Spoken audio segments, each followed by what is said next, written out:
Olá, eu sou o Luís Val e hoje estou na aldeia de Lagomar, no concelho de Bragança, para visitar e conhecer o projeto Bétula Studios e Bétula Tours de António Sá.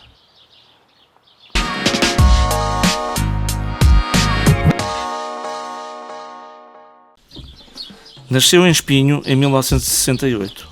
Formou-se em Gestão e Técnica Hoteleira na Escola de Hotelaria e Turismo do Porto, mas em 1995 decidiu enverdar por uma carreira como fotógrafo e jornalista freelancer. Explorando sobretudo as temáticas do património, da etnografia e natureza, publicou desde então centenas de reportagens na imprensa nacional e estrangeira.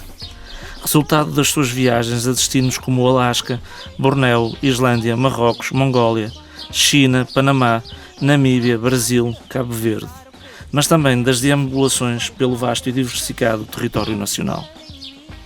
Imagens suas têm sido solicitadas para projetos de comunicação e publicidade, como por exemplo o Turismo de Portugal, as empresas Nokia, Fnac e Epson. Instrutor, tem lecionado workshops de fotografia em diversas instituições, como a Fundação Serralves, e desde 2004 conduzido passeios fotográficos em áreas e reservas naturais.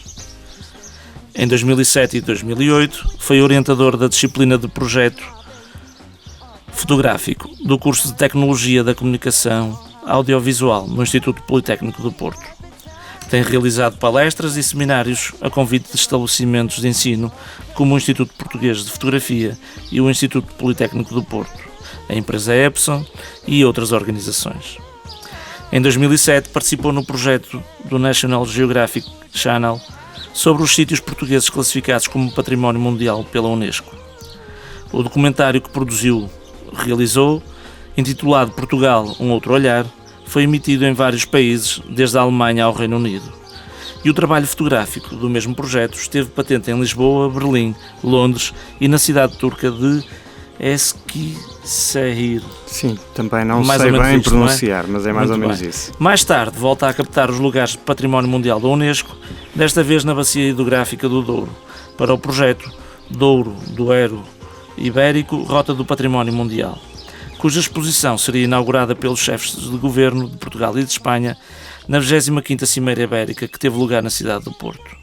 Ativista e protagonista ambiental, preocupado com a conservação da natureza, nos seus trabalhos jornalísticos estes são temas centrais e omnipresentes. Desde 2010, vive na aldeia de Lagomar, no concelho de Bragança, onde criou com a sua mulher, Ana Pedrosa, o projeto de alojamento Bétula Studios e de animação turística Bétula Tours. Olá, António Sá. Olá, boa tarde. Muito obrigado por ter aceitado o meu convite e por me receber em sua casa, no seu espaço e amavelmente partilhar comigo os seus projetos. Em relação àquilo que disse acerca do António, falta algo ou identifica-se com esta apresentação? Não, acho que cobre realmente, essencialmente, aquilo que eu sou e que fiz até hoje, basicamente, não é? Anda à volta disto. Certo. Talvez, e se concordar, mesmo antes de iniciarmos a nossa conversa, poderemos fazer uma pequena visita ao empreendimento para o conhecermos um pouco melhor. Sim, pode ser. Pode ser, Muito claro. bem.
Importa-me desde logo, e porque é algo que me intriga, eu diria mesmo, me fascina, como é que alguém que vive no litoral e, como já vimos, tem uma vida de freelance e viaja pelo mundo, num determinado momento, decide ir vir viver para o interior do país, para um mundo completamente distinto e distante daquilo a que estava habituado.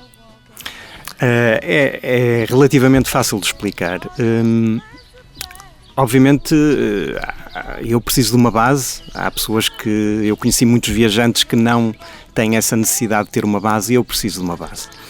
E a verdade é que eu já trabalhava a partir de casa, quando vivia em Espinho, como repórter independente, como repórter freelancer, e portanto era-me um pouco indiferente. Eu podia viver, tinha essa liberdade, na altura rara, estamos a falar de 1995, não se falava obviamente em teletrabalho, não é? A internet era uma coisa ainda, era novidade, e portanto eu podia trabalhar em qualquer sítio do país. Portanto, precisava de uma base, mas essa base podia ter a geografia que eu quisesse.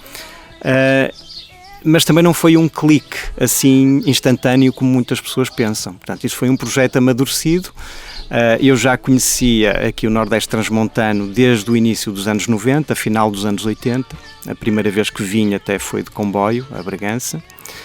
E sempre gostei muito desta região. Portanto, a partir do início dos anos 90 comecei a vir cá regularmente, quando tinha fins de semana disponíveis, quando tinha férias.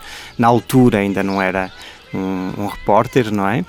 E depois, mais tarde, quando já com filhos, quando começámos a pensar num contexto mais interessante, um contexto natural para viver, para educar os meus filhos, então não tive grandes dúvidas do Nordeste Transmontano, que eu já conhecia bem e com o qual me identificava, não é? Era precisamente aquilo que lhe ia questionar a seguir, se havia algum tipo de conhecimento prévio, alguma rede familiar ou de amizade neste local, aqui na região. Não. Portanto, um completo estranho. Exatamente. Em relação ao Nordeste Transmontano. Sim. Aliás, as pessoas achavam realmente bastante estranho, e às vezes questionavam-me sobre isso, perguntavam no início: mas você tem raízes familiares aqui, tem família? Eu disse: não. Não tem, mas então tem a sua mulher. E não, nem uma coisa... Que seria de cá. Pronto, que seria de cá. As pessoas, portanto, sobretudo aqui na aldeia e aqui no contexto do próprio Concelho de Bragança, não concebiam como é que uma pessoa pudesse vir do litoral, de uma zona costeira, do Grande Porto, digamos, para aqui voluntariamente, ainda por cima com 2 crianças, não é? Sim, contraciclo, não é? Contraciclo, exatamente. Diziam mesmo: então, mas nós vamos daqui para lá para baixo, só queremos sair daqui e você vem para cá agora. Nós vamos daqui para lá à procura de uma vida melhor, como é que alguém consegue vir de lá para cá? Exatamente. À procura dessa mesma vida melhor. Exato. Eu acho que hoje não será assim tão estranho, portanto sim. O fenómeno já está a ocorrer com mais regularidade, mas na altura, isto não foi há muito tempo, eu mudei para aqui em 2010, portanto foi há relativamente pouco tempo, mas a verdade é que na altura soou a uma coisa muito estranha, não é? Um episódio raro. Sim. Se me perguntassem, ou se tivesse que apresentar o António a terceiros, eu diria 2 coisas: que o António é um viajante, e que o António, até pelo seu percurso, daquilo que eu conheço, é um fotógrafo. Estou certo ou preferia outro qualificativo para o apresentar? Eu estou indeciso entre fotógrafo e viajante, mas acho que dá para conciliar os 2. Pronto, o que apareceu primeiro na minha vida foi a fotografia, de facto. As viagens apareceram depois. A fotografia, comecei a fotografar aos 11 anos e apaixonei-me rapidamente pela fotografia, até a fotografia em laboratório, portanto a parte de impressão da imagem e a revelação das películas. Antes da digitalização da fotografia. Obviamente, claro. Quase boa parte do meu percurso foi feito na fotografia analógica e portanto apaixonei-me bastante pela fotografia. Se quisermos pôr aí entre até a montante, talvez, da fotografia e das viagens, a parte da natureza. Digamos que identifico-me de certa forma como um naturalista, ou seja, não sou um especialista em nada, sou um generalista, mas a verdade é que Sempre gostei muito da natureza, seja na paisagem, da fauna, da flora, sempre me interessei muito.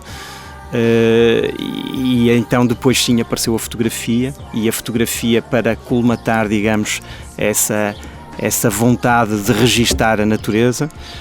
E então depois mais tarde sim, já numa fase profissional como repórter, as viagens, sim. Portanto, acho que sou um bocadinho tudo isto. Eu não sei onde é que começa e acaba o naturalista e acaba o viajante, ou vice-versa, ou o fotógrafo, mas é verdade que a natureza sempre foi um aspecto transversal, digamos, em tudo aquilo que eu fiz, não é?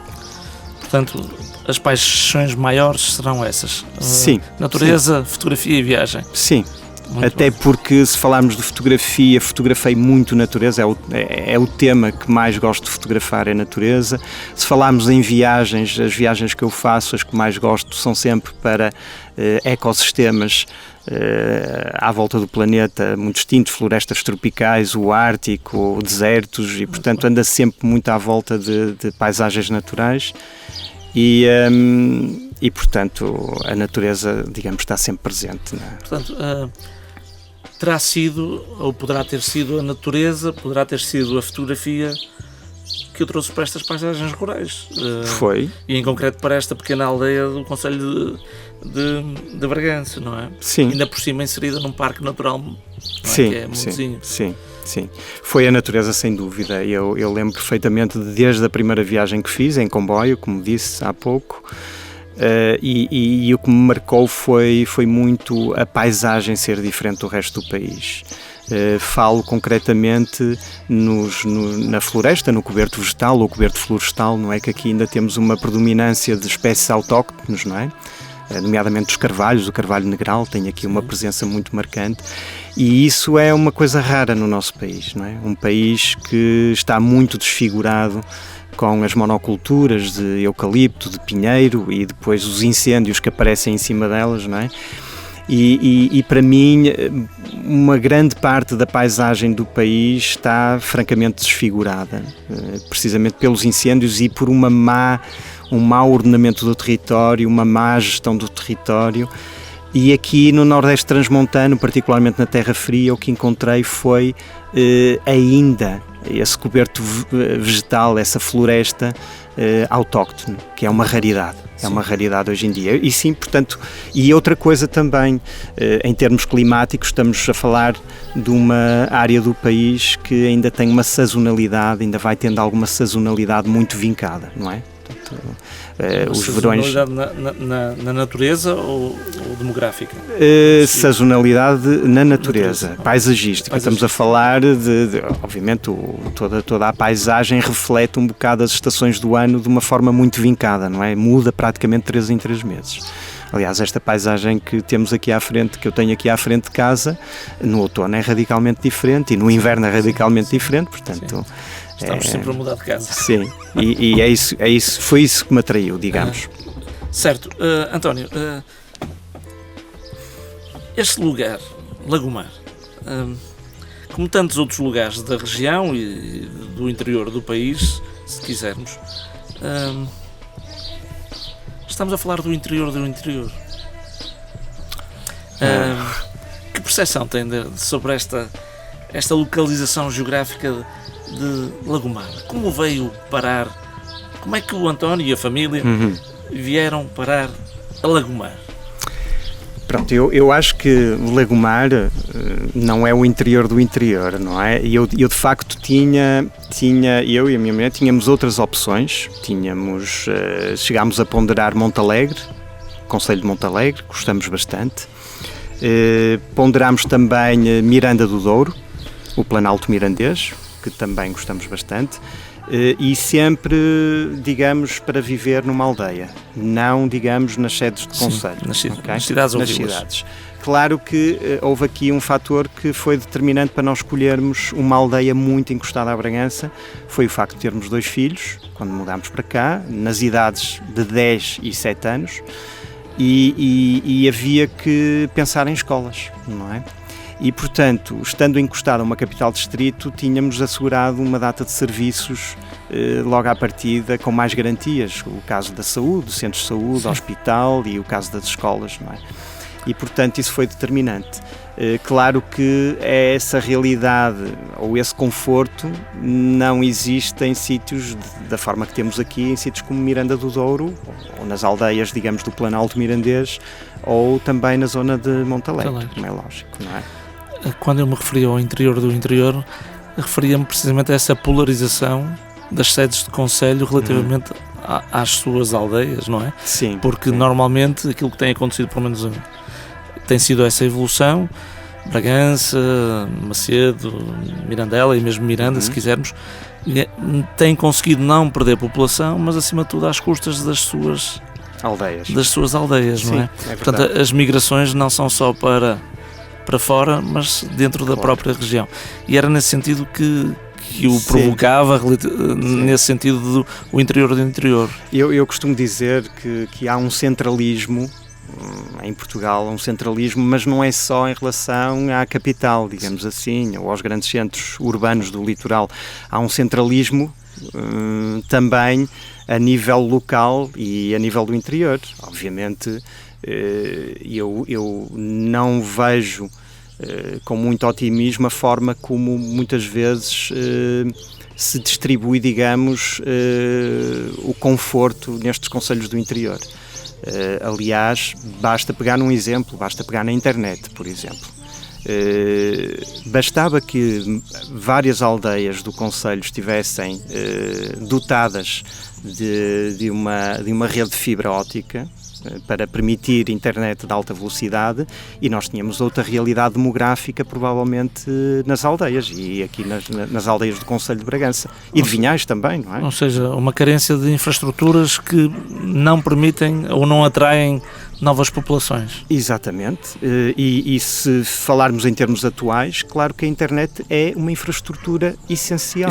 Não pensar nisso, ou não haver alguém que tenha pensado nisto já com alguma antecedência, eu acho que é um erro fatal para a fixação de população e para atrair nova população até, não é? Porque, obviamente, alguém que, como eu, nos dias de hoje, queira trazer a sua família e fixar-se numa aldeia do concelho de Bragança ou até do concelho de Vinhais, uma das primeiras coisas que vai ver, paralelamente com a rede elétrica, com a rede de água, que são fundamentais e essas têm que estar asseguradas, mas a internet também é uma rede essencial nos dias de hoje. Sim.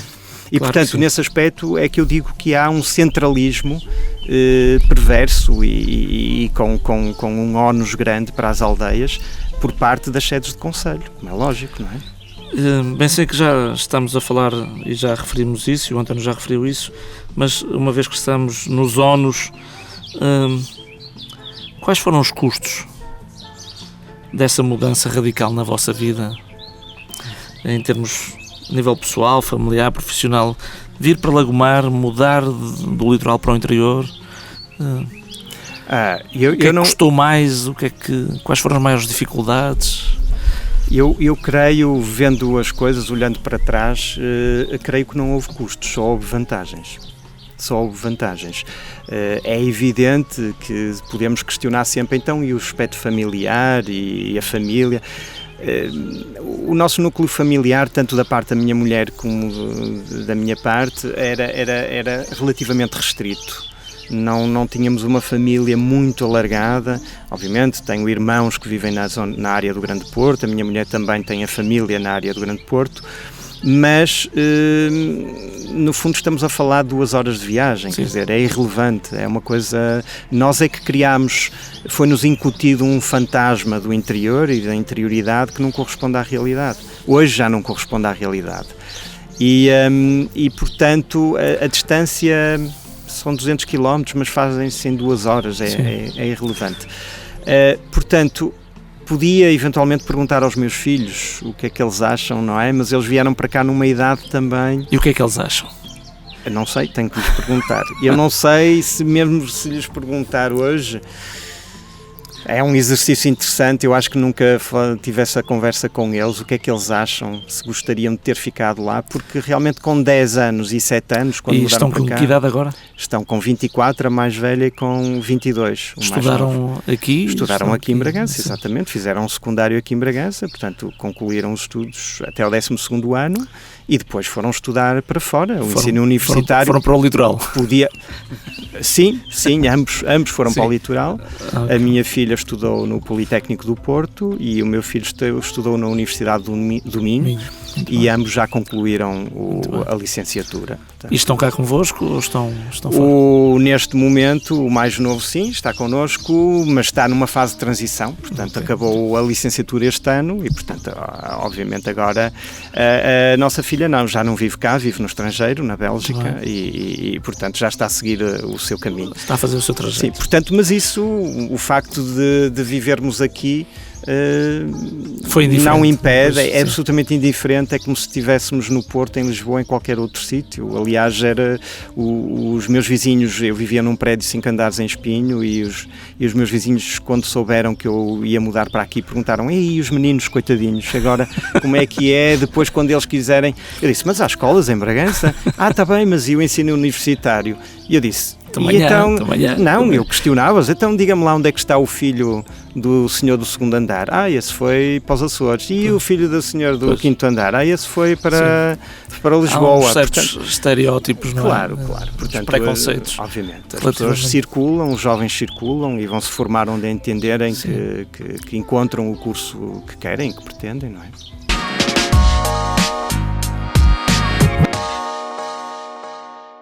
António, mudemos um bocadinho de assunto.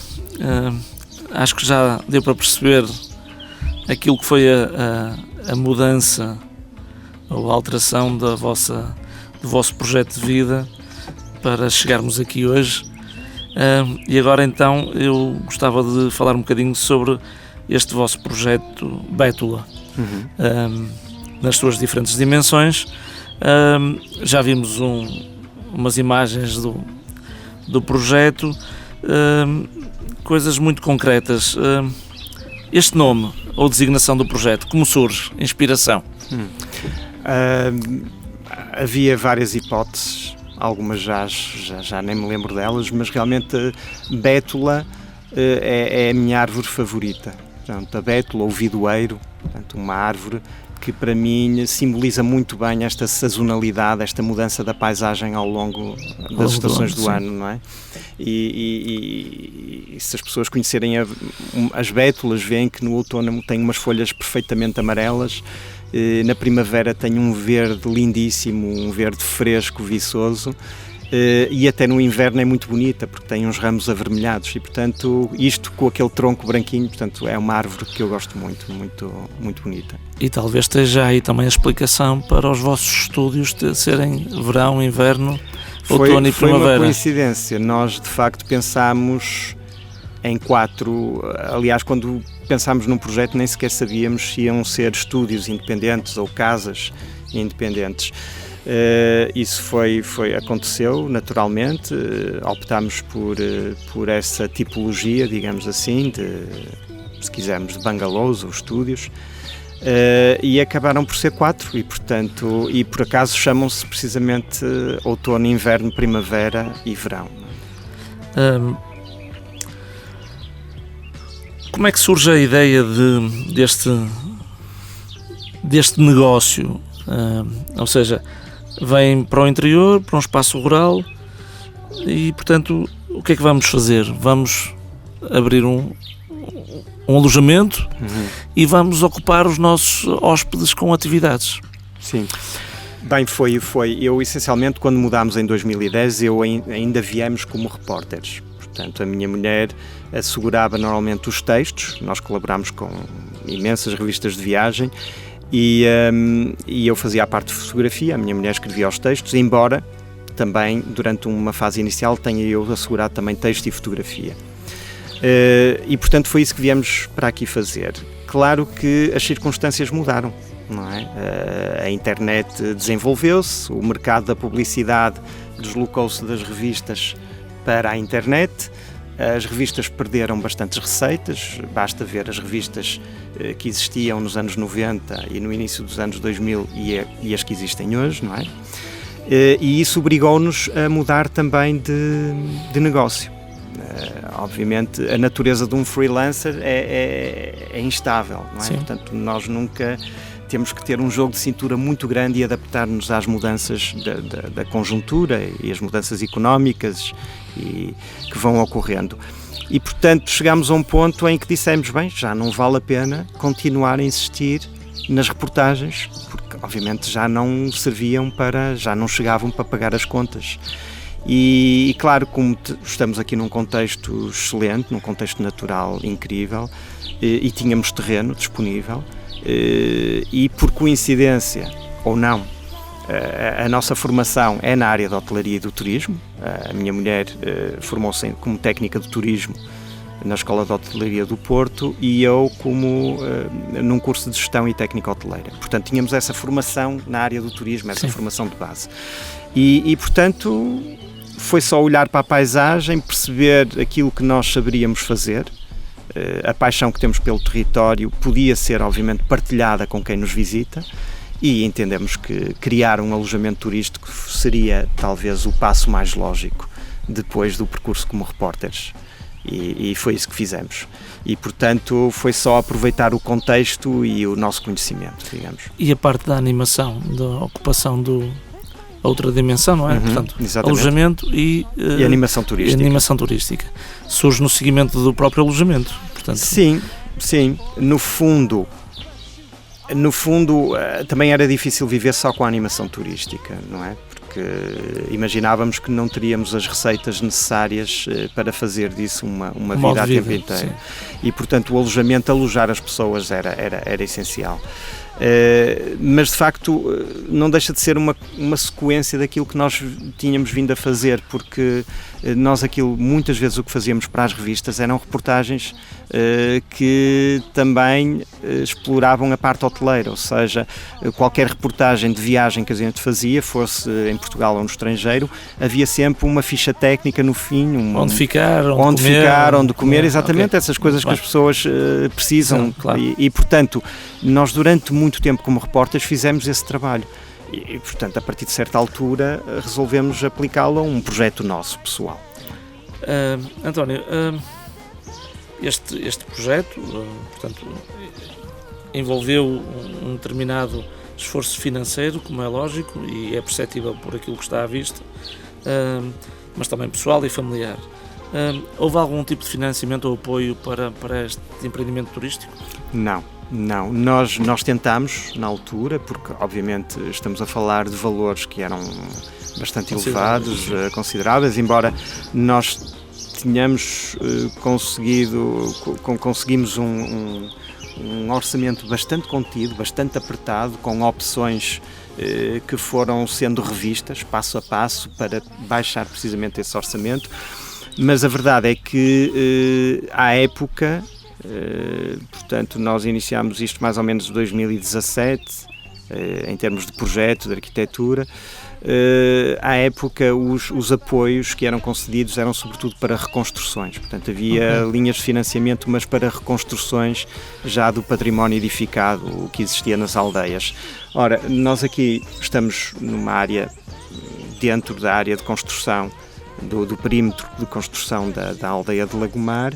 O terreno insere-se nesse perímetro, mas de facto não havia aqui nenhuma construção para recuperar, portanto nós tivemos que partir do zero e por essa razão não conseguimos ter financiamento, um apoio à construção. Portanto foi um esforço de facto grande, mas também nos obrigou a um exercício de racionalidade na escolha dos materiais, na escolha do sistema construtivo. Portanto, um projeto muito bem pensado, muito bem maturado. Fomos obrigados a isso, sim, fomos obrigados a isso.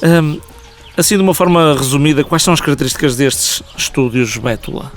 Em termos de capacidade, sei lá, quartos, camas, de hóspedes? Pronto, a tipologia é essencialmente um T1, ou seja, um apartamento, uma pequena casa com um quarto.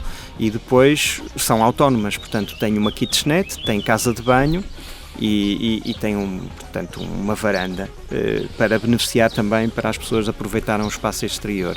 Portanto, digamos que é o mínimo que uma pessoa precisa para viver em autonomia.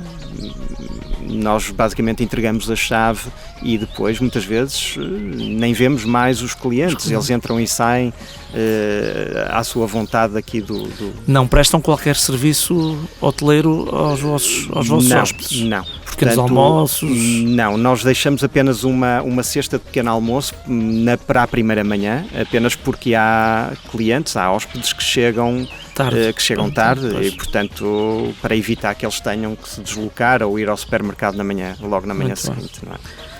Portanto, estamos a falar de uma capacidade de postulo de 4 pessoas? Essencialmente, e tivemos essa conversa com o arquiteto, estamos a falar de uma ocupação de 3 adultos ou 2 adultos e 2 crianças. E 2 portanto, filhos. Uma família.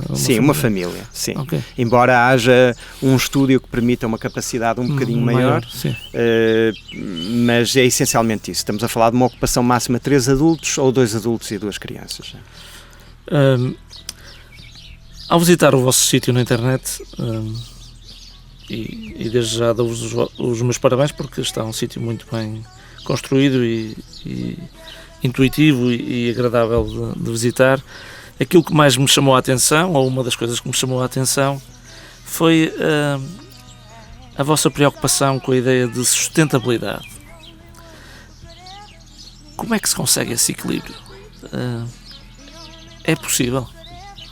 É difícil, ou seja, à semelhança do que acontece com muitas palavras da moda, elas são um bocado abusadas, digamos assim. Usam-se e abusam-se. Usam-se e abusam-se. Por exemplo, quando falamos de ecossistema, agora falam-se de ecossistemas de empresas. Pois. Eu não sei o que isso é, ecossistema de empresas. Porque e acho que nem quero saber. Um ecossistema é um sistema ecológico e, portanto, as empresas, não sei como é que se pode chamar E a sustentabilidade vem sofre um pouco do mesmo problema, é usada e abusada. Claro que, quando eu digo alojamento sustentável, é uma aproximação, porque na verdade ele não é totalmente sustentável, como é lógico. Agora, eu acho que a nossa obrigação, para quem quer investir no turismo e quem quer criar um alojamento turístico, é a obrigação, primeiro de tudo, olhar para o contexto. E se nós estamos num contexto natural, é bom respeitá-lo, não é bom, é fundamental respeitá-lo. E, portanto, nós desde logo assumimos uma série de tarefas e preocupações, os materiais de construção, optámos por uma construção em aço leve, portanto menos intrusiva, digamos, no contexto. É uma construção que praticamente não recorre à água, não gasta água, portanto um sistema construtivo em aço. Também optámos por materiais naturais e renováveis, a própria madeira, o revestimento da madeira, e fomos procurar madeiras certificadas também, portanto desde logo com certificação da origem e nos modos de gestão, digamos, dessa recolha da madeira. E depois já, portanto, isto na fase de construção, tivemos essas preocupações, materiais certificados, materiais renováveis, a própria decoração também, muito feita, por exemplo, o pavimento é de cortiça. António, mas aí, desculpe interrompê-lo, mas logo aí, em relação àquilo que tinha acabado de dizer em termos de orçamento do projeto, não é? Não torna propriamente o orçamento mais contido, não é? Essas preocupações todas são compromissos. Ok, eu entendo isso, mas portanto... nós roubámos num sítio para dar ao outro. Roubámos entre aspas. Sim, não é? Eu percebo. Por exemplo, nós optámos por um telhado de zinco. Não é uma cobertura tradicional daqui, mas por outro lado é um tipo de material que se funde muito bem com o contexto. Ele desaparece completamente, visto à distância praticamente não se vê a cobertura, e isso foi uma preocupação nossa. Não queremos edifícios que se destaquem na paisagem, queremos o contrário, edifícios que se fundam na paisagem, e portanto o zinco é caro, é um material caro. Optámos pela madeira, não foi um material caro, de facto. A construção em aço leve também é uma construção mais barata, também sensivelmente mais barata do que a construção tradicional em alvenaria. Portanto, nós tirámos de um lado para pôr no outro, não é? Mas sempre com esta preocupação de respeitar o contexto natural, o contexto paisagístico. Portanto, quer na fase de construção, quer na fase depois de decoração do interior, não é? E depois também na fase de operação, que é aquela em que estamos agora, em que recebemos os clientes, desde os detergentes que utilizamos, o gel de duche, A preocupação que temos, por exemplo, com a recolha da água da chuva, nós neste momento temos uma capacidade de recolha de 19 metros cúbicos, 19 mil litros de água. A água é essa que é utilizada para regar as plantas que temos no jardim, todas elas plantas autóctones e de baixo custo, de baixa manutenção, portanto plantas com baixos requisitos de água, de irrigação e portanto, digamos, em toda isto é um work in progress, não é? Este é um trabalho que tem que ser sempre muito acarinhado e nós vamos tentando introduzir melhorias, não é? Já vamos regressar à questão da sustentabilidade, mas entretanto ocorreu-me aqui, porque já falámos nisso um pouco atrás, portanto, disse-me que não há qualquer tipo de prestação de serviços aos hóspedes em termos de alojamento. Vocês recorrem a algum outsourcing, a algum tipo de trabalho prestado por terceiros aqui no empreendimento, ou é tudo prestado, ou os serviços são todos prestados por vós? Não, nós dimensionamos este nosso projeto a 4 estúdios apenas, nem queremos mais, precisamente porque nós temos a capacidade, eu e a Ana, temos a capacidade de conseguir limpar os estúdios nós próprios e tratar deles se for necessário. Dito isto, obviamente às vezes a ocupação é mais intensa e temos às vezes chegada de hóspedes no mesmo dia em que saem hóspedes e isso obrigou-nos a contratar uma empresa de limpeza, uma empresa local de Bragança, que realmente facilita-nos muito o nosso trabalho e liberta-nos para outras coisas.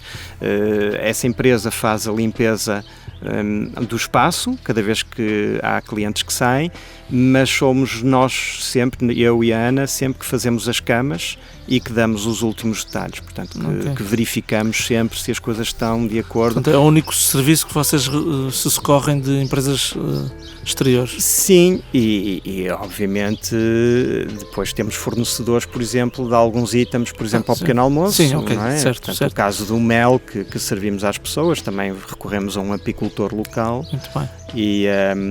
Mas, digamos assim, o grosso dos serviços que recrutamos é de limpeza, realmente, do espaço. Regressando então novamente à questão da sustentabilidade, sem querer ser provocador, mas das tantas sendo, estamos em pleno Parque Natural Montezinho, como já referimos anteriormente. Como é que se consegue essa sustentabilidade entre o impacto da exploração, predação dos territórios e paisagens? Algo que a atividade turística, independentemente da sua intensidade ou da sua dimensão, implica, sempre, mais ou menos, mas acho que é algo que estará sempre implícito, e essa mesma conservação de um território natural protegido por lei, não é? Pelo Estado. Como é que se consegue ultrapassar essa contradição nos termos? Há pouco referiu a questão dos ecossistemas empresariais. Eu daria o exemplo do desenvolvimento sustentável. Para mim também é uma contradição dos termos, nos próprios termos. Sim. E, portanto, a questão é como é que se gera esta heterogeneidade de interesses e de motivações.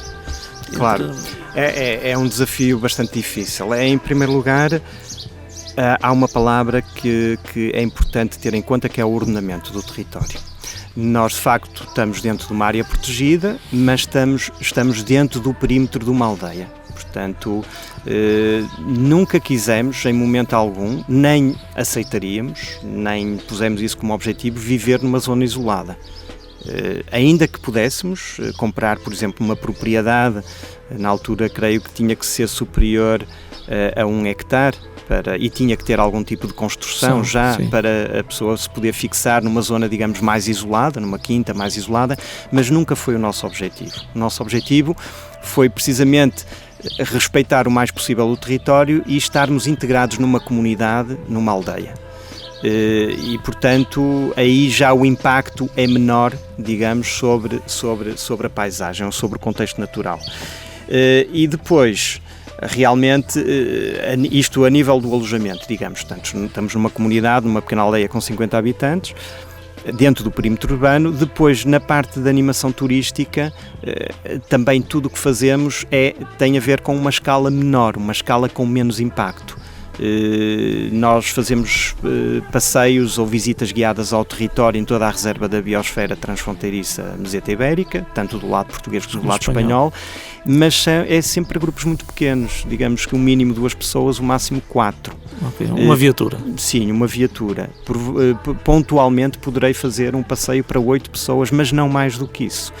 E mesmo de vez em quando fazem propostas de passeios, de orientar visitas para grupos, para um autocarro de 40 pessoas e eu não aceito. Okay? Evito, porque de facto não concebo uma visita a um espaço natural, digamos fazer um percurso pedestre, com 15 pessoas. Digamos que se calhar as primeiras 4 que estão próximas de mim ouvem o que eu estou a dizer, e podem percorrer esse espaço em silêncio ou respeitando, e se calhar os outros já só introduzem ruído e confusão e não vão beneficiar, digamos, da minha orientação no terreno. E portanto não vale a pena, pelo menos é esse o meu critério. Eu acho preferível que hajam várias empresas deste género a fazer passeios, visitas guiadas com menos gente, do que estarmos agora a criar essa pressão enorme, essa pressão humana num contexto natural da excelência como é o Parque Natural Montezinho. Acho que não faz sentido. E é esse o compromisso, então? É um compromisso, exatamente. O compromisso é esse permanente, constante. É que porque depois, eu também sei que o António faz parte do grupo de trabalho de turismo da natureza da Comissão de Cogestão do Parque Natural Montezinho e, portanto, acho que nessa qualidade, sendo um agente económico na região, as responsabilidades são acrescidas e, portanto, se me pudesse falar um pouco dessa comissão e desse grupo de trabalho, da sua missão, dos seus objetivos, que membros é que contempla, não sei... Sim, ora bem, a Comissão de Cogestão tem membros permanentes com assento em todas as reuniões, e isso foi um modelo de gestão criado pelo governo, pelo anterior governo, em que realmente procurou com isto, digamos, abrir a gestão, ouvir mais intervenientes para a gestão das áreas protegidas. Como sabemos, no nosso país a gestão das áreas protegidas não é pacífica, não é sempre pacífica, portanto há conflitos com os habitantes, com os agricultores, as medidas de conservação, embora necessárias, muitas vezes entram em colisão com outros interesses da região, e portanto é preciso conciliar isto. Portanto, este modelo de gestão procurou integrar os atores locais. No caso do Parque Natural Montezinho fazem parte, por exemplo, as 2 câmaras, desde logo, Bragança e Vinhais, que partilham o território do parque, o ICNF, naturalmente, que tutela as áreas protegidas, o IPB, a Comissão de Coordenação da Região Norte, o Turismo Porto e Norte, a AEPGA, neste caso, em representação da Confederação das Associações de Defesa do Ambiente, portanto foi nomeada essa associação para representar as associações de defesa do ambiente na Comissão de Cogestão do Parque, a Azimut, que é uma associação local, e a Arbórea também, uma associação de produtores florestais, exatamente. E, portanto, estes são os membros com assento permanente. O regulamento da Comissão de Cogestão, o regulamento da cogestão do parque, permite a criação de grupos de trabalho. E quando nós soubemos disso, nós entendemos que devíamos entrar, então, e criando um grupo de trabalho de turismo da natureza para poder dar conta das nossas preocupações em relação ao setor do turismo e para não deixar desvirtuar, digamos assim, ou estragar a área protegida, que no fundo é o nosso ganha-pão, não é? Digamos que os alojamentos turísticos e as empresas de animação turística têm aqui um ativo turístico brutal nesta área protegida. Portanto, não faria sentido nós, digamos, desprezarmos o território, não é, na nossa atividade económica, porque dependemos deste território e da saúde dele, não é? Então foi uma iniciativa vossa. Foi uma iniciativa dos agentes nossa. Económicos. Exatamente. Que solicitaram esse grupo de trabalho. Exatamente. Portanto, E foi bem aceito? Foi bem aceito, foi unanimemente aceito. Nenhum membro da Comissão de Cogestão se opôs à criação deste grupo de trabalho. Existe um outro grupo de trabalho das juntas de freguesia com território dentro do parque, quer da parte do Concelho de Vinhais, quer da parte do Concelho de Bragança, e nós somos um segundo grupo de trabalho que foi criado. O que estava a acontecer é que eu e alguns colegas meus da área do alojamento turístico estávamos a ter conversas regulares sobre aquilo que estava bem, aquilo que estava mal, aquilo que era preciso alterar, aquilo que era preciso, onde era preciso intervir, e portanto de repente passou a fazer sentido termos um grupo de trabalho e levar estas preocupações à Comissão de Cogestão. E essas preocupações, essas reivindicações são acolhidas? Sente alguma receptividade por parte desses membros permanentes? Sim, eu creio que há uma receptividade. Aliás, algumas das propostas que nós fazemos têm destinatários diferentes. Algumas das nossas preocupações ou recomendações ou até críticas visam, por exemplo, as câmaras, a Câmara de Bragança, sim, a Câmara de Vinhais, porque são cometidos erros graves, na nossa opinião, que não deviam ser cometidos. As câmaras tinham que ter essa responsabilidade de evitar esses erros, mas às vezes temos também críticas ao próprio ICNF, ao funcionamento. Críticas, quando eu digo críticas, estamos a falar numa perspectiva construtiva. Sim, claro, okay? claro que sim. E outras vezes procuramos envolver a Comissão de Coordenação da Região Norte, porque tem um posicionamento ideal para resolver algumas situações também, supramunicipal, sim, e portanto... Uma dimensão acima do local, não é? Sim, exatamente. E mais perto do poder central. A CCDR poderá funcionar de facto como um regulador das sim, autarquias, sim, em relação a determinadas iniciativas, não é? E as CIMs, não? A CIM não está representada, neste caso estão os dois municípios que partilham o território da área protegida, mas também, por exemplo, vemos com bons olhos estar presente também o Turismo Porto e Norte, porque sendo nós um grupo de trabalho de turismo, claro, obviamente que tendo lá o Turismo Porto e Norte, muitas vezes queremos ver reforçado necessariamente este segmento tão importante que é o turismo da natureza, não é? Falando nessa cogestão do parque, e porque também tive essa experiência, o plano de ordenamento do Parque Natural Montezinho, há 20 anos atrás, quando também fiz parte e tive a oportunidade de ser um agente ativo naquilo que eram as decisões municipais aqui em Bragança, mas a percepção com que fiquei sempre foi que esses documentos eram coercivos na sua grande esmagadora, ou seja, aquilo que não se pode fazer, aquilo que as comunidades e os indivíduos, claro, e as empresas não podem fazer. Claro. Eu percebo isso, eu percebo essa necessidade de impedir, mas ao mesmo tempo estamos a falar de uma paisagem, de um território que foi construído por essas mesmas comunidades, claro, por esses mesmos indivíduos, claro, e portanto, quando estamos a falar do poder autárquico, que no fundo é quem gera os territórios, não é? Os próprios PDMs são obrigados a responder, claro, a esses planos de ordenamento. Obviamente, são integrados nos próprios PDMs estas resoluções, exatamente. E portanto, quando há pouco referiu essa atenção que às vezes é preciso fazer às câmaras municipais por maus comportamentos, veio-me à memória esse documento que, no fundo, acaba por ser mais proibitivo do que facilitador de muitas atividades, e algumas delas estou-me a lembrar das lenhas, por exemplo, não é? Que as pessoas sempre, os aldeões, claro, sempre claro. sempre tiveram possibilidade de cortar lenhas. Essa questão é muito pertinente. Eu vou dizer várias coisas, eventualmente algumas até polémicas. Força!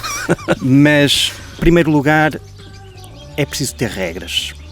Um país que não tem regras é um país anárquico e naturalmente, qualquer Estado, ainda para mais inserido no contexto europeu, tem a obrigação de olhar para o seu território e perceber quais são as zonas naturais absolutamente relevantes que devem ser protegidas. E obviamente, quando falamos de uma paisagem, de um território e da biodiversidade que temos, por exemplo, aqui no Parque Natural Montezinho, obviamente não encontramos paralelo no Grande Porto, em áreas urbanas. Porquê? Porque já não existe lá a biodiversidade que nós temos aqui. No centro do país já não existem nada de carvalhal praticamente como temos aqui. E, portanto, um Estado, qualquer Estado, em nome dos seus cidadãos, em nome do seu futuro e do futuro da biodiversidade, deve ser capaz de proteger essas zonas excepcionais. E isso implica regras, e implica o respeito por essas regras. Agora, é óbvio que há um outro lado da moeda, que as pessoas também não podem ser penalizadas, as pessoas destes territórios não podem ser penalizadas nas suas atividades, nos seus objetivos, nas suas ambições, mas isso tem que ser regulado. Terá que haver algum mecanismo compensatório, e fala-se muito agora nos serviços dos ecossistemas ou na remuneração dos serviços dos ecossistemas, porque de facto aquilo que esta paisagem está a prestar ao país é um serviço tanto em termos de lazer, de ser um espaço aprazível para as pessoas poderem deslocar-se aqui para passar férias, para descomprimir precisamente em relação às áreas urbanas, mas também de tudo aquilo que este território fornece em termos de qualidade de água, qualidade de ar, e portanto isso só se consegue quando a paisagem realmente está num estado de conservação bom. Agora,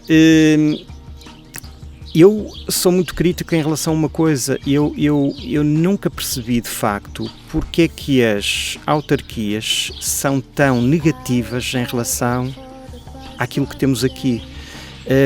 É uma obrigação das autarquias, neste caso de Vinhais, da Câmara de Vinhais e da Câmara de Bragança, funcionar como charneira entre o poder central e as populações.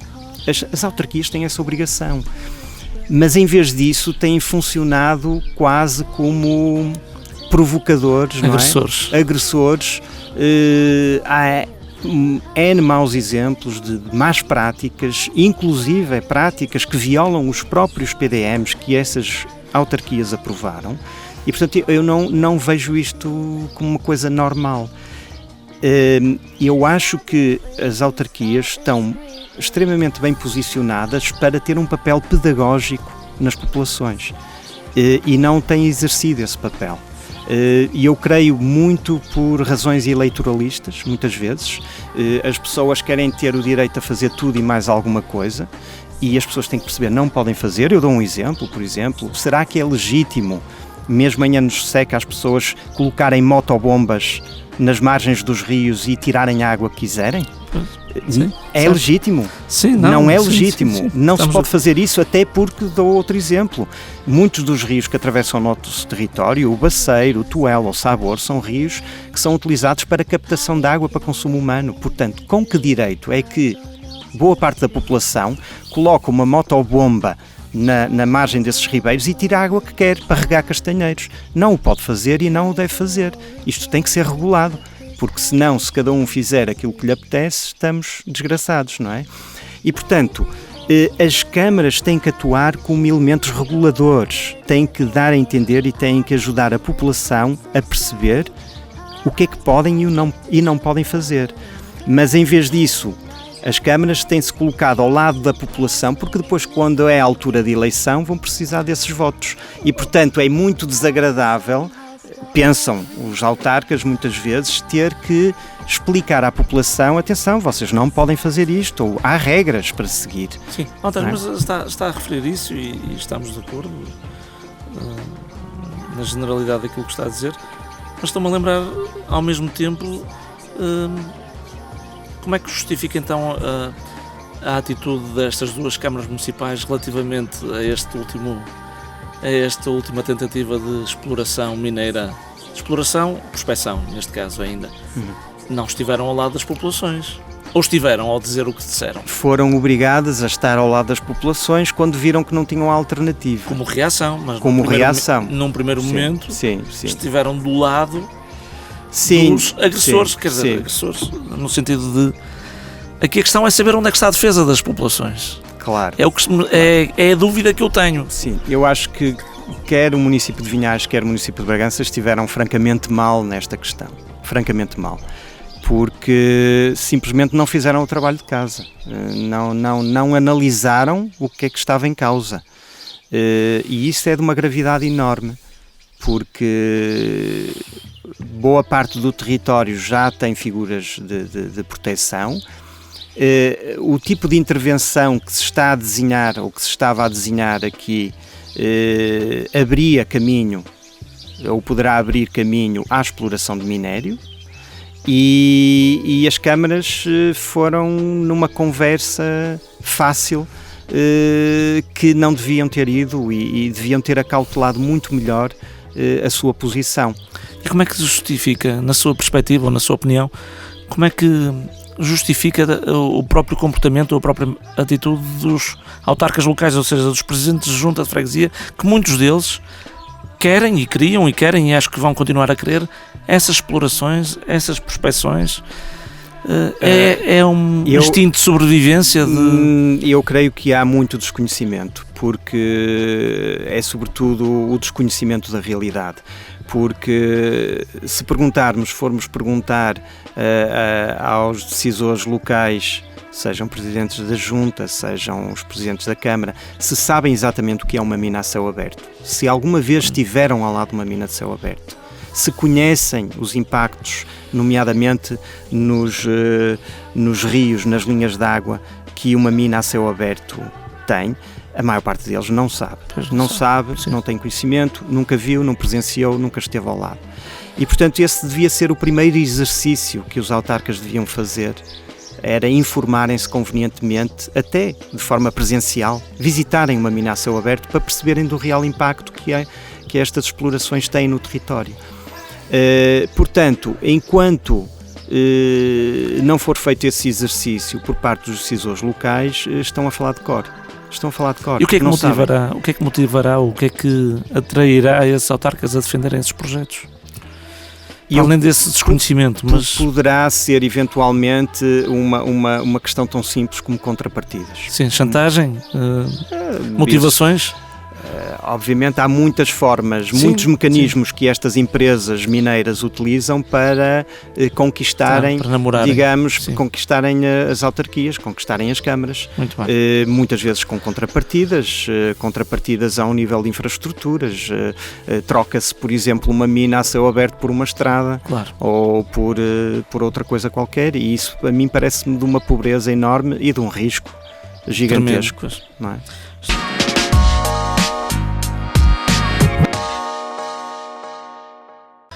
Vamos regressar ao Tula Studios. Consegue identificar um perfil do vosso cliente? Sim, conseguimos. É relativamente fácil. Eu creio que a própria tipologia do alojamento acaba por definir um segmento. Por exemplo, nós não temos televisão. Nós não servimos pequeno almoço diariamente.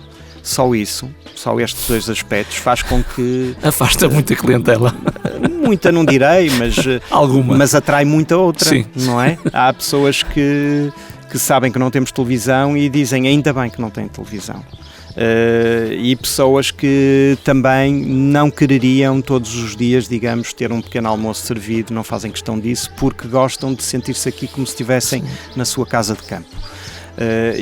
Portanto, o facto, por exemplo, o cliente que vai para um quarto de hotel é muito diferente de um cliente que vem para este tipo de alojamento. Num quarto de hotel, desde logo, a pessoa, se não está acordado às 10 da manhã, tem alguém a bater à porta, não é? Para a limpeza.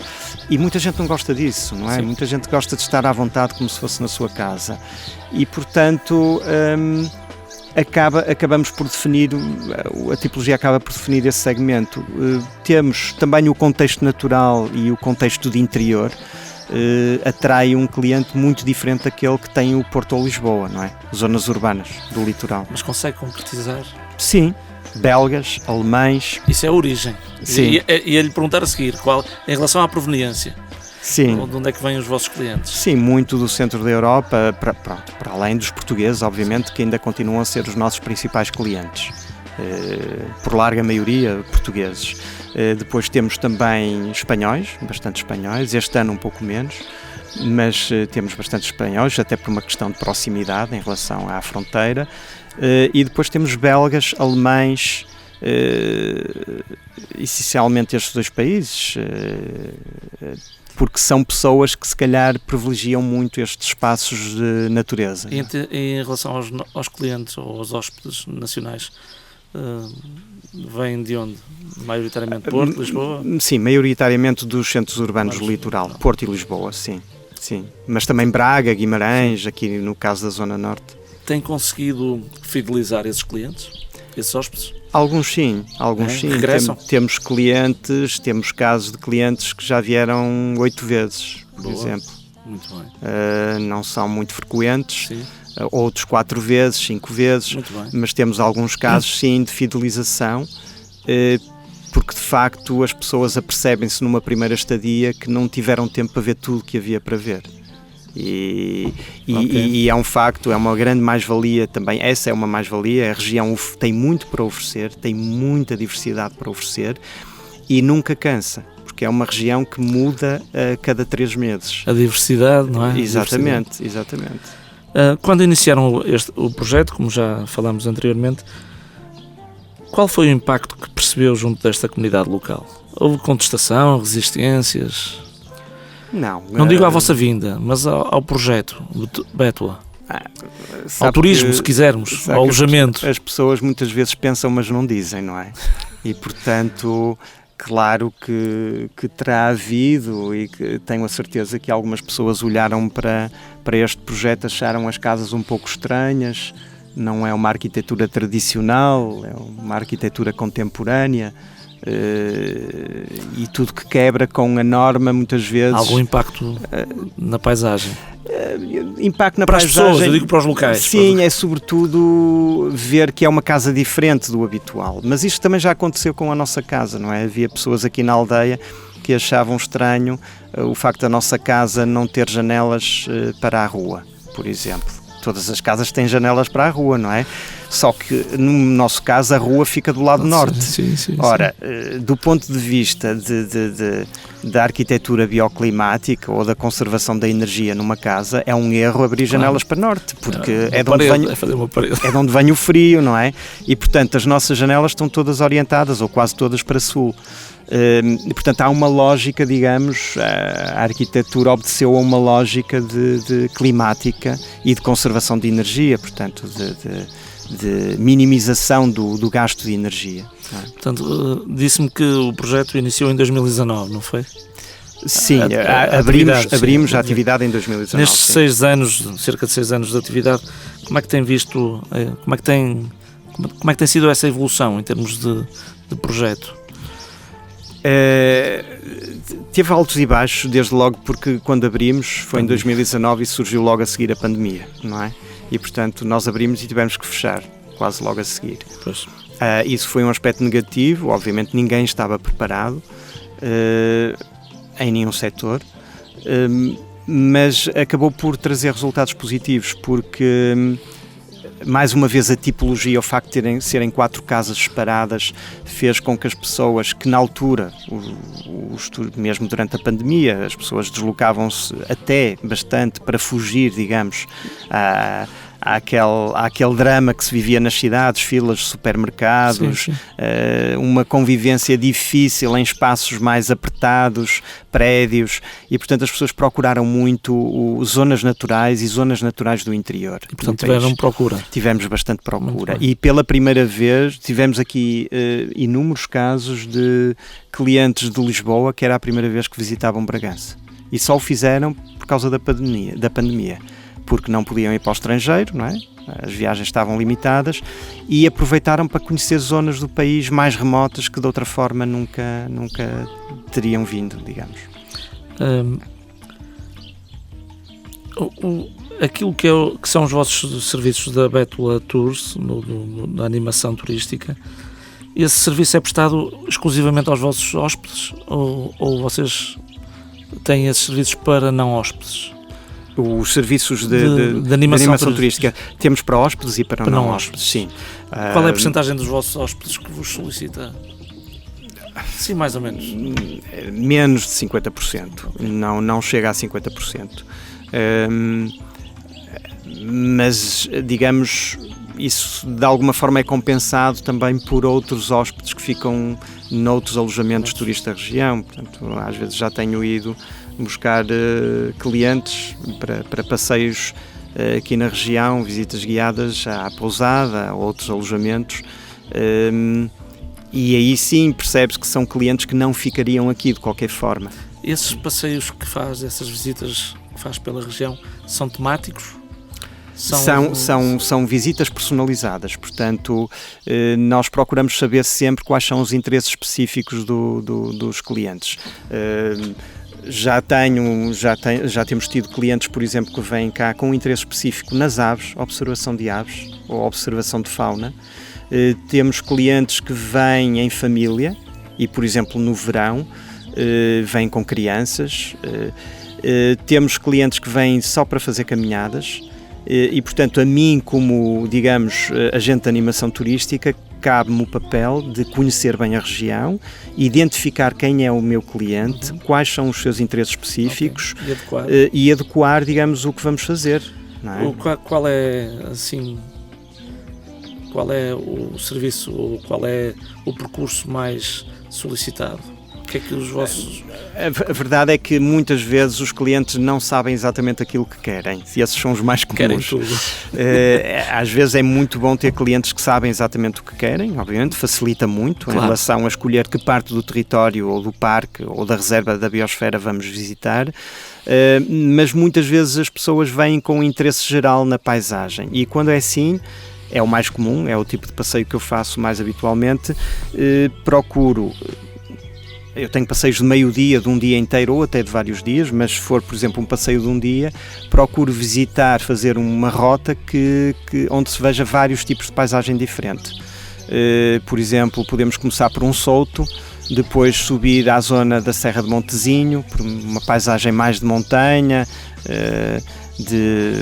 a geologia diferente, são essencialmente granitos, mas também onde é mais fácil ver alguns animais. Sim. Podemos facilmente ver, porque exatamente há menos coberto vegetal, há menos floresta, podemos ver facilmente um corso ou um veado, e depois podemos ir até uma galeria ripícola, até um rio, por exemplo, onde as pessoas já veem um tipo de paisagem diferente, e podemos falar um bocadinho da importância dos rios, da importância da qualidade da água nos rios, da fauna que existe aí, e portanto, digamos que numa manhã, digamos umas 4 horas e meia, 5 horas, ou então num dia inteiro, conseguimos levar essas pessoas a perceber a diversidade do território. E agora, do ponto de vista do António, qual é aquela que lhe dá mais prazer? Que mais gosta de fazer? A mim é um desafio muito grande, mas a mim dá-me um prazer particular a observação de fauna. É muito difícil, como sabemos, os animais evitam a todo custo o homem, não é? Só de manhã cedo e fim da tarde, mas nós temos aqui um ativo enorme em termos de potencial, que é a brama, a época da brama, a época da reprodução de veado, sensivelmente entre meados de setembro, setembro a meados de outubro, e é uma época excepcional. E aliás foi precisamente uma das intervenções, uma das nossas propostas como Grupo de Trabalho de Turismo de Natureza que levámos à Comissão de Cogestão, foi isso. É importantíssimo, é crucial conciliarmos este segmento, este número crescente de pessoas que vêm para observar os veados durante a brama, com a caça ao veado, que infelizmente se faz na mesma altura, não é? É importante conciliar isto, porque senão temos um conflito tremendo e temos uma situação que nem serve um aspecto nem serve o outro, não é? Eu não tinha no meu guião falar sobre caça e pesca, mas já que veio a talho de foice, qual é o seu entendimento sobre a questão da caça, por exemplo? E da pesca também, mas... Sim, eu sou neto de caçador e pescador. O meu avô materno era caçador e pescador e fui muitas vezes com ele à pesca, pesca de rio e pesca de mar, e fui também, embora fosse muito jovem, 7, 8, 9 anos, fui muitas vezes com ele à caça, embora o meu avô optasse por não caçar sempre que me levava, não é? Mas a verdade é que foi o meu avô, foi a figura responsável por incutir em mim o gosto pela natureza, foi o meu avô. Foi, sem dúvida alguma, foi a pessoa que mais me influenciou para eu criar este gosto pela natureza. Agora, a minha posição em relação à caça, basicamente, mais uma vez, vou repescar, passa o pleonasmo, vou buscar aquilo que disse há pouco, que é o respeito pelas regras.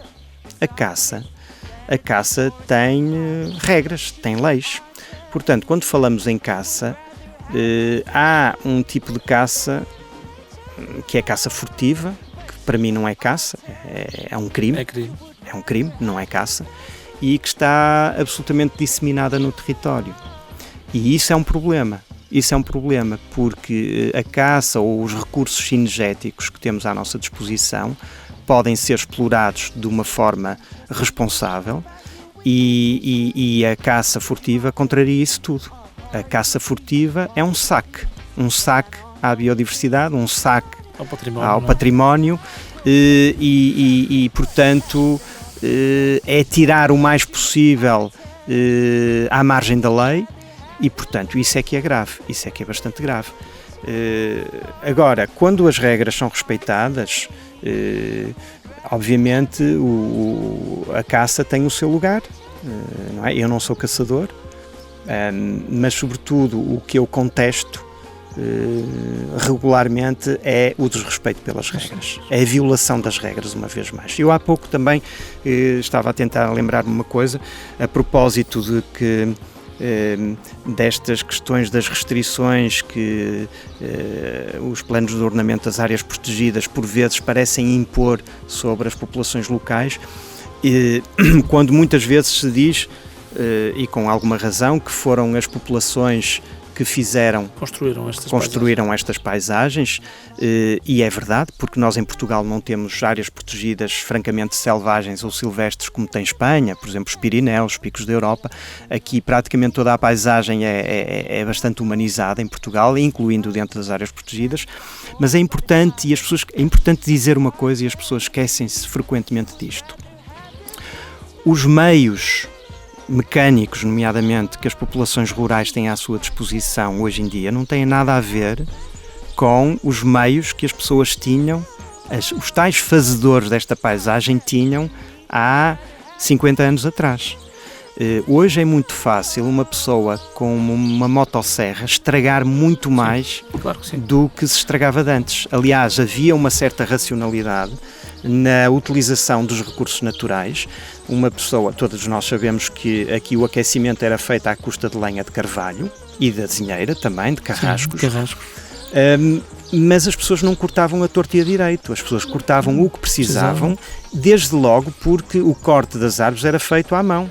E, portanto, isso exigia um esforço grande, tal como lavrar um campo, não é? Era feito com recurso a uma junta de vacas e, portanto, dava muito trabalho intervir na paisagem, digamos assim, e hoje em dia nós temos tudo à nossa disposição. Sim. Há famílias que têm 2, 3, 4 tratores. Torna a relação muito mais desequilibrada. Sim, há pessoas que têm 3 motosserras, têm arroçadoras, têm tudo. E, portanto, é preciso que se diga que hoje em dia estraga-se desnecessariamente.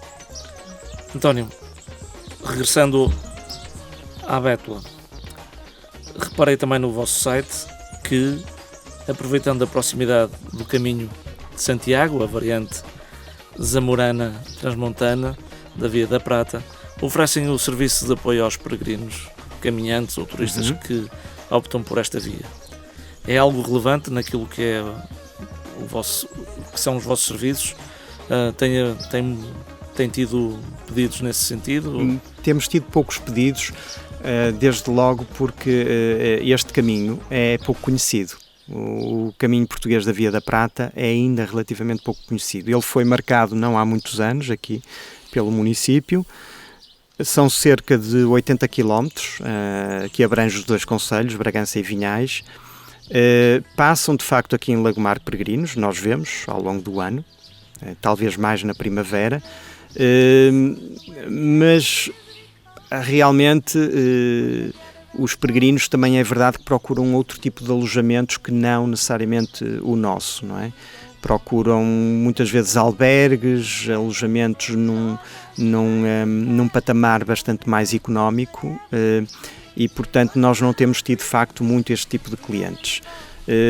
Dito isto, obviamente que eu e a Ana temos procurado fazer vários troços do Caminho de Santiago, a pé naturalmente, para também podermos com isso aconselhar melhor os nossos hóspedes, saber exatamente como é que está o caminho, por onde é que passa, que tipo de paisagens, e é um serviço que queremos continuar a oferecer, porque de facto as pessoas podem fazer base aqui no nosso alojamento, se assim o entenderem, e nós podemos ir buscá-los no troço do caminho que acabaram de concluir e na manhã seguinte levá-los, deixá-los para continuar no mesmo ponto onde acabaram para continuar o caminho. Portanto, vê aí nesse segmento algum futuro? Sim, até porque as autarquias têm investido.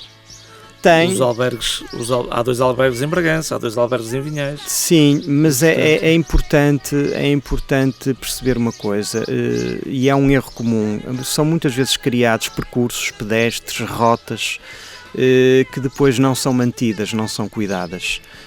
Falo, por exemplo, da sinalética. Nós, se percorrermos, basta ir daqui de Lagomar até à próxima aldeia, no sentido de Vinhais, portanto, Portela, que é já aqui uma aldeia vizinha do concelho de Bragança, e vemos várias placas partidas, não é? Ou não existentes, ou que foram derrubadas. E, portanto, está bem que hoje existem sistemas de navegação e aplicações que facilitam. Normalmente têm essas normalmente aplicações. Tem, mas obviamente também é importante perceber que estes caminhos são interessantes para se fazer sem ser a olhar para o telemóvel, não é?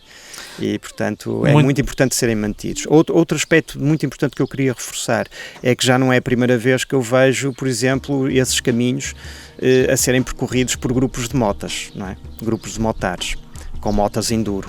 Ora, e o que eu saiba, a peregrinação a Santiago pode ser feita a pé, a cavalo ou de bicicleta. Sim. Não consta que haja peregrinações de mota.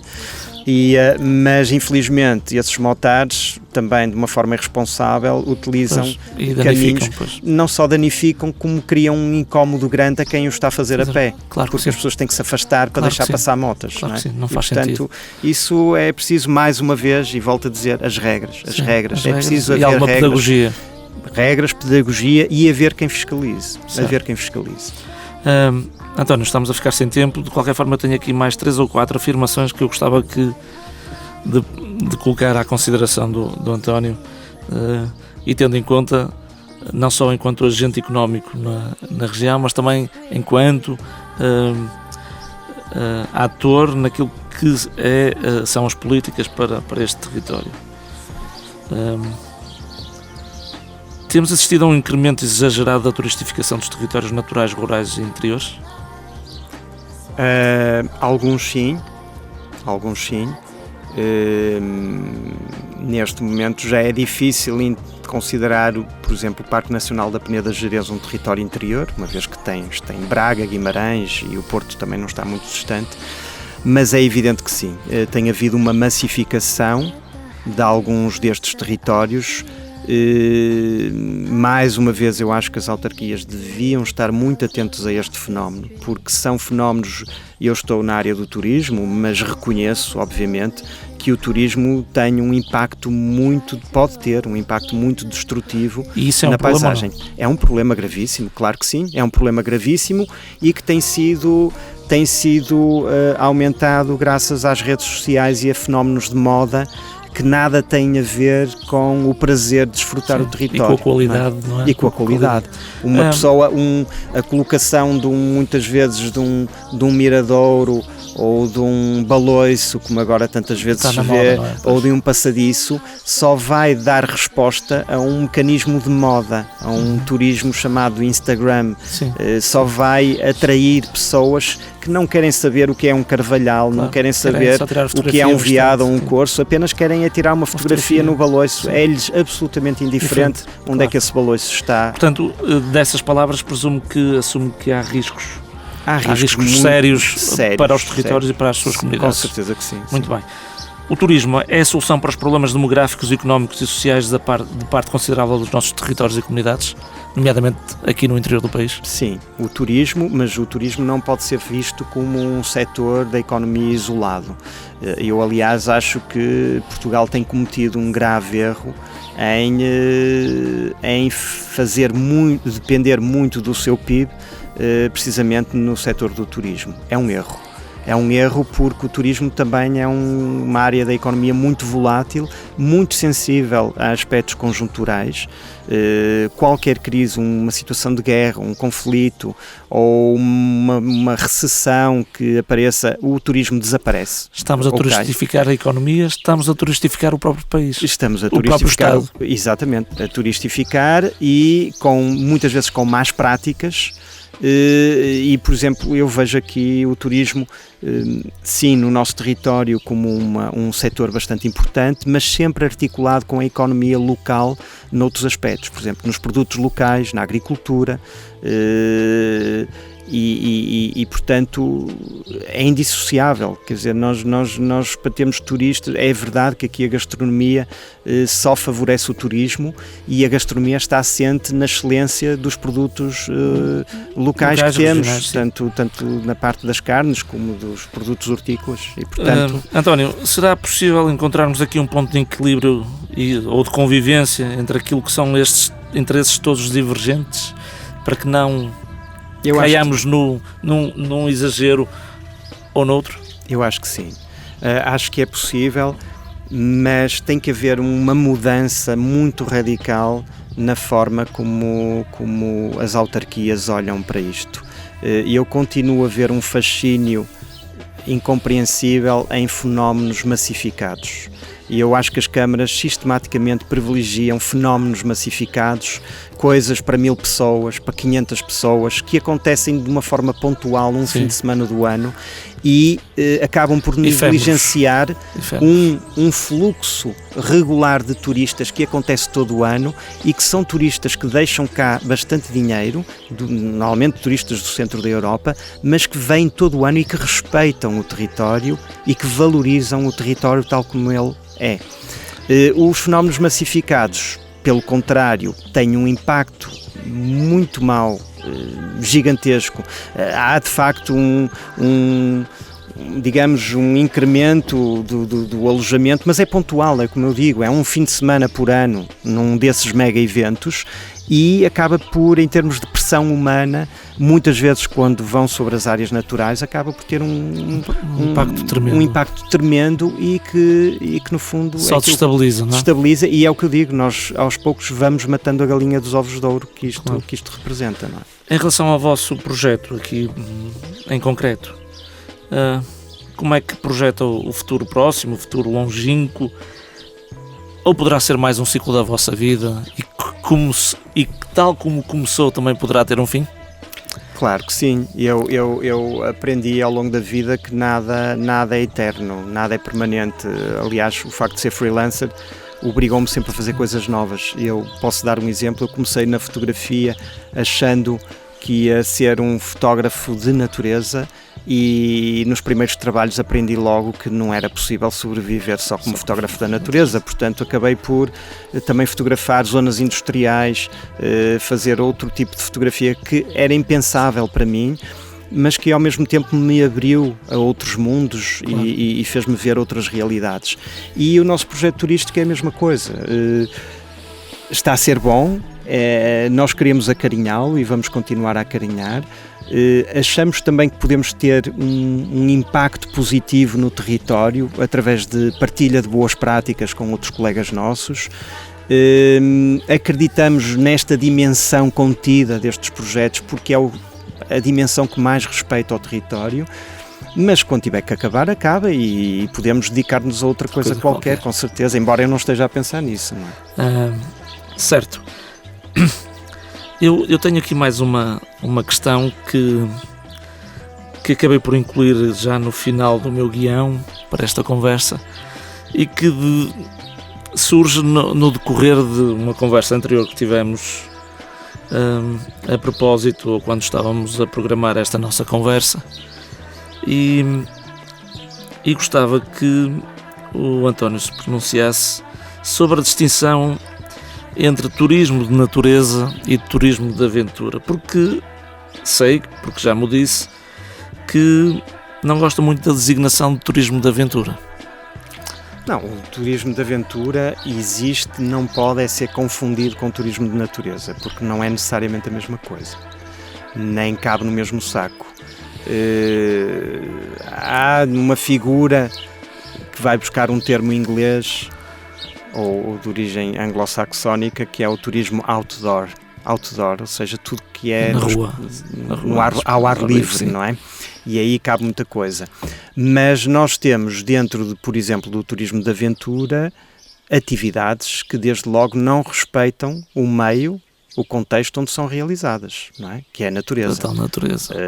Por exemplo, é fácil pensar que um turismo com, 20 participantes em veículos todo-terreno é turismo de aventura. Pois claro que sim, é de aventura para quem o faz, mas não é turismo de natureza.